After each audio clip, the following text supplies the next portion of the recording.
My name is Jason Murfitt and this is my family. We live on the island of Madeira in the Atlantic, 300 miles off the coast of Morocco. Just over the hill there is Funchal, the capital, where we've been church planting for the last 5 years.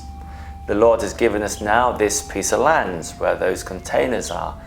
The land we already own, the way God provided it was wonderful.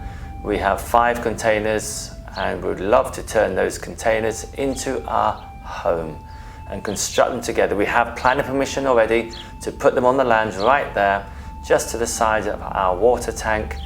We would love to construct the house from 5 containers with an additional 2 containers we would turn into an Airbnb. You can see from the aerial viewpoints where they'd be placed, and the Airbnb income would help us to pay back any loans we receive. And there we are, from a 3D point of view, you can see perhaps more clearly the lay of the land and the positioning of the containers. Now, why containers? Because it would ultimately be around about half the price of an otherwise brick and mortar build. And we already have the containers, and we already have a plan that I've designed, and you can see there the 5 containers on the left and a little gap of 2 meters, and then the other 2 Airbnb containers on the right, and different parking spots for each respectively. And it would be mostly open plan house, much of it would be. There'd be no upstairs, it'd be 1 floor.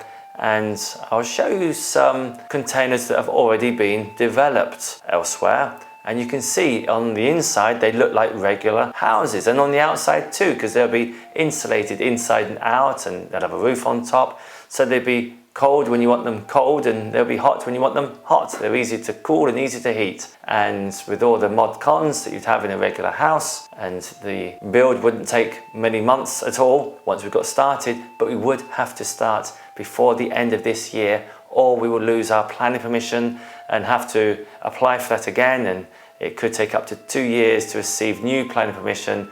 But we already have planning permission, but we must begin building before the end of this year, 2026. And with your help, I believe that could be achieved. We simply want to continue serving the Lord, and I think we have many more years serving Him on the island of Madeira. And if we had the security of our own home, instead of being in constant rented accommodation, then I think that'd be wonderful. And it'd be a place that we can continue to reach out from to those the Lord's brought us to minister to on the island of Madeira, with a view to other church plants in the near future. Please consider how you may be able to be involved in this project. You can contact us with our WhatsApp number, or you can email us, and we will very happily give you any more details that you would like to know. We have a website for our church, Christ Church Funchal. Please do visit that, and you can see the ministry we've been involved in for the last 5 years. We also have been sent from a church called Haven Church in Cornwall, England, for 25 years. We're members there. And then there's also Grace Baptist Mission that we've been members of for 20 years as missionaries. First in the Amazon for 13 years, back in the UK for another 3, and then here in Madeira for the last 5. May the Lord lead you in thinking and praying and working out how you could very well be a part of this project also. Thank you for your time.